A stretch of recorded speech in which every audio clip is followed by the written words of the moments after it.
నమస్తే, సనాతన ధర్మం ఛానల్కి స్వాగతం. మనతో పాటుగా అమ్మవారి ఉపాసకులు రాఘవేంద్ర శర్మ గారు ఉన్నారు, ఆయనతో మాట్లాడదాం. నమస్తే. నమస్తే గురుగారు, రేపు శనిత్రయోదశి రాబోతుందండి. చాలామందికి డౌట్ ఏంటంటే గుడికి వెళ్ళి మనం దర్శనం చేసుకుంటే ఏదో శని భగవానుడు మనకు వచ్చేస్తుంది అని అంటుంటారు. కానీ చాలామందికి ఏల్నాటి శని అనేది ఉంటుంది. వాళ్ళు కూడా భయపడతారు, అమ్మో శని భగవాన్కి పూజ చేయాలి, అసలు ఏంటి ఇది, నిజమేనా, ఇది మనం చేయొచ్చా పూజ అనేది? చాలామంది అంటుంటారు ఆయనది భయపడాల్సిన అవసరం లేదు. ఇవన్నీ ఏంటి, అసలు నిజంగా మనం పూజ చేసుకోవచ్చా? ఏలాంటి శని అనేది ఉందా నిజంగానే? శ్రీమాత్రే నమః.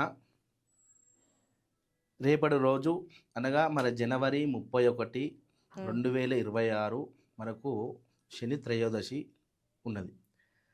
సహజంగా ప్రతి శనివారము నవగ్రహాలకు శని భగవానికి ఆరాధన చేసుకోవచ్చు. అందులో శని త్రయోదశి రోజు చేసేటువంటి పూజ విధానము, ఆరాధన చాలా విశేషమైన శుభ ఫలితాలు ఇస్తాయి. ఎవరి జాతకంలో అయితే ఏలినాటి శని, అష్టమ శని, అర్ధాష్టమ శని, ఇలా శని అనుకూలంగా లేకుండా వాళ్ళు ఇబ్బంది పడే జాతకులు ఎవరైతే ఉంటారో రేపటి రోజు ఆ శని భగవాన్ని దర్శించినట్టయితే చాలా విశేషమైన శుభ ఫలితాలు వస్తుంటాయి. చాలామంది ఇక్కడ భయపడుతూ ఉంటారు, శని భగవానుడు నాకు జాతకంలో ఎప్పుడు నా నెత్తిపైన అంటుంటారు. సహజంగా నా నెత్తిపైన శని కూర్చున్నాడు, నా ఏ కార్యక్రమం చేసినా ముందుకెళ్ళదు, నేను ఏది చేసినా ఆటంకాలు అవుతాయి, అసలు నాకు ఎందుకు ఇలా జరుగుతుంది, ఎందుకు అని ఇబ్బంది పడుతూ ఉంటారు, భయపడుతూ ఉంటారు. అసలు శని అంటేనే భయపడుతుంటారు. వీరందరికీ నేను చెప్పే విషయం ఏంటంటే, నవగ్రహాలలో శని భగవానుడు చాలా విశేషమైన భగవంతుడు. ఒక మనిషి ఒక ఉన్నత స్థాయికి ఎదగాలన్నా ఆయన అనుగ్రహం ఉండాలి కంపల్సరీ. ఉన్నతమైన స్థాయి నుంచి కిందికి దిగజారాలన్నా ఆయన కారకం. నేను ఏం చెప్తానంటే, జాతకంలో శని ఉన్నాడని చెప్పేసి అమ్మేపి శని శని శని శని అని మీరు భయపడకండి.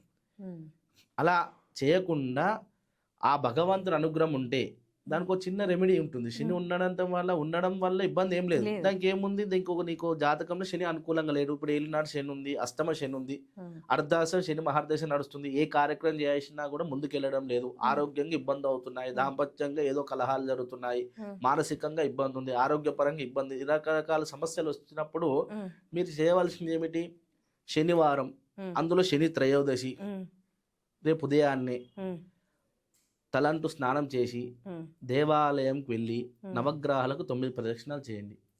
చేసిన తర్వాత నవగ్రహాలలో శని భగవానుడు సూర్యుడికి ఎడమ పక్క అనగా పశ్చిమ వైపు ఉంటాడు. ఆయన వాహనం కూడా కాకి వాహనం. ఆ భగవంతుడి దగ్గరికి వెళ్ళి మీ సంకల్పం చెప్పుకొని, నీకున్నటువంటి ఆర్థికంగా, వ్యవహారికంగా, దాంపత్యపరంగా, కుటుంబ పరంగా నీకు ఏదైతే సమస్యతోటి సతమతం అవుతున్నావో ఆ భగవంతుడు నమస్కారం చేసుకొని కాస్త నల్ల నువ్వుల నూనెతోటి తైలాభిషేకం చేయండి. చేసిన తర్వాత ఆ స్వామి వారికి నలుపు అంటే ఇష్టము, లేదా బ్లూ అన్నా కూడా ఇష్టం, నీలం కలర్ అంటారు, ఒక వస్త్రం కప్పండి స్వామివారి మీద, కాస్త నల్ల నువ్వులు వదిలేయండి. మనకు శంకు పూలు అని దొరుకుతాయి, ఆ శంకు పూలు పెట్టండి, దొరికితే పెట్టొచ్చు. పెట్టేసి నమస్కారం చేసుకోండి, ఓ శనేశ్వరాయ నమః నమస్కారం చేసుకొని సమస్యని చెప్పేసి పక్కకు రేపటి రోజు శివాలయం దర్శనం. శని ఈశ్వరుడు అంటే ఈశ్వర వంశం నుంచి వచ్చినటువంటి వాడు శని భగవంతుడు కాబట్టి శివునికి కాస్త రుద్రాభిషేకం చేసుకోండి. వసతుంటే లేనిచో కాస్త నమస్కారం చేసుకుని ఒక చెమ్మ నీళ్ళు ఆయన మీద పోసిరండి. నీకు ఉన్నటువంటి కష్టాలు అక్కడ వదిలేసినట్టే కదా. దాని గురించి నాకు అది ఉంది ఇది ఉందంటే, ఒక మనిషి ఎదగాలంటే కష్టాల నుంచే పైకి వస్తాడు.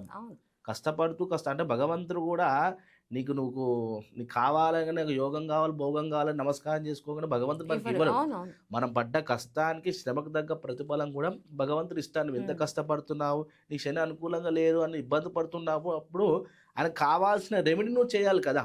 ఒక భగవంతుడు నీకు వరం ఇవ్వాలంటే ఆయనకు నీ జాతకంలో శని అనుకూలంగా లేదు, శనికి అనుకూలం లేదు కాబట్టి ఆయనకి ఏమి కావాలి, ఆయనకి ఏమంటే ఇష్టం, జపం అంటే ఇష్టం. ఒక మంచి పండితునితో నీ పేరు మీద జపం చేయించుకోండి, ఒక పండితుకి దానం ఇవ్వండి, లేదా ఒక వృద్ధునికి మీ పేరు మీద ఏదైనా దానం ఇవ్వండి, ఒక వస్త్రదానం ఇవ్వండి, ఒక ఫలదానం ఇవ్వండి, ఏదో కనీసం నీ పేరు మీద ఒకరికి ఏదో ఒకటి దానం ఇవ్వండి, లేని వారికి ఏదో ఒక దానం ఇవ్వండి. ఆ రోజు ఆ భగవంతు నమస్కారం చేసుకో, స్వామి నేను ఏ దానం ఇవ్వలేను, అంత సోమత నా దగ్గర లేదు, లేదు నేను ఏం చేయలేను స్వామి, ఉన్నంతలో. నన్ను కాపాడని చెప్పేసి నమస్కారం చేసుకోండి. ఉమ్, భగవంతుడు కాదన్నాడు కదా. అవును. నీ దగ్గర ఎంత ఐశ్వర్యం ఉందో ఐశ్వర్యం తగ్గట్టు సేవ కార్యక్రమాలు చేసుకోండి. నువ్వు చేసేటువంటి సేవ కార్యక్రమం ఎలా ఉండాలంటే ఎదుటి వారికి నచ్చొద్దు, నీ మనసుకు నచ్చాలి. ముందుగా భగవంతుడు నిన్ను మెచ్చుకోవాలి. అప్పుడు వీడు నా కోసమే చేస్తున్నాడు అనుకున్న కష్టాలు కర్మ అనేది తొలగిపోవడానికి ఇంత ఆరాధిస్తున్నారు కాబట్టి కాస్త వానికి ఉపశమనం ఇద్దామని భగవంతుడు ఏం చేస్తాడు, శని భగవంతుడు నువ్వు చేసేటువంటి జపము, తర్పము, దానము ఇవన్నీ మెచ్చి కాస్త పక్కకు జరుగుతాడు. అంటే నువ్వు చేసే వృత్తి ఉద్యోగంలో కావచ్చు, దాంపత్యంలో కావచ్చు, వ్యవస్థ ఏదైనా సమస్యతో సతమతం అవుతున్నప్పుడు నువ్వు చేసింది భగవంతుడు నచ్చాలి. నేను చేశానని చెప్పేసి ఈ మధ్యకాలంలో చూస్తున్నారు, ఏ కార్యక్రమం చేసినా ఏ పూజ చేసినా కూడా పూజ కన్నా ముందు సెల్ఫీలు వీడియో ద్వారా చేస్తున్నారు. అంటే 10 మందికి తెలిసేది నేను ఈ రోజు ఈ పూజ చేశాను, ఈ రోజు ఈ వ్రతం చేశానని ఆ షో కోసం అందరికి ఫోటోలు తీసి అందరికి 10 మంది చూపించడం జరుగుతుంది. 10 మందికి తెలియదు నువ్వు చేసింది, నువ్వు చేసినటువంటి పూజ, నువ్వు చేసినటువంటి దానము, నువ్వు చేసినటువంటి ధర్మం ఏదైతే ఉంటుందో భగవంతుడికి నచ్చే విధంగా చేయాలి. ఆ భగవంతుడు సంతోషపడి వీడు ఇన్ని కష్టాలు నిన్న బాధలు పడుతున్నారు, నా వల్ల నేను కాస్త ఉపశమనం ఇస్తే వీనికి కావాల్సిన ఫలితాలు వస్తాయి కాబట్టి అని భగవంతుని మెచ్చుకొని నీకేదో ప్రసాదం ఇస్తాడు. ఆ ప్రసాదం వల్లనే నీకున్న కష్టాలు తీరి ఇలా కొంచెం జీవితకాలం వెళ్తూ ఉంటుంది. ఇలా చేసుకున్నట్టయితే రేపటి రోజు ఎవరైతే జాతకంలో శని భగవాన్ అనుగ్రహం లేని వాళ్ళు, కష్టాలు ఉన్న వాళ్ళు ఉంటే ఈ రెమెడీ చేసుకోండి, చాలా విశేషమైన శుభ ఫలితాలు కలుగుతాయి. కాబట్టి రేపటి రోజు అందరూ దీన్ని ఆచరణ చేసుకోండి. థ్యాంక్ యూ గురుగారు, చాలా మంచి విషయాలు చెప్పారు.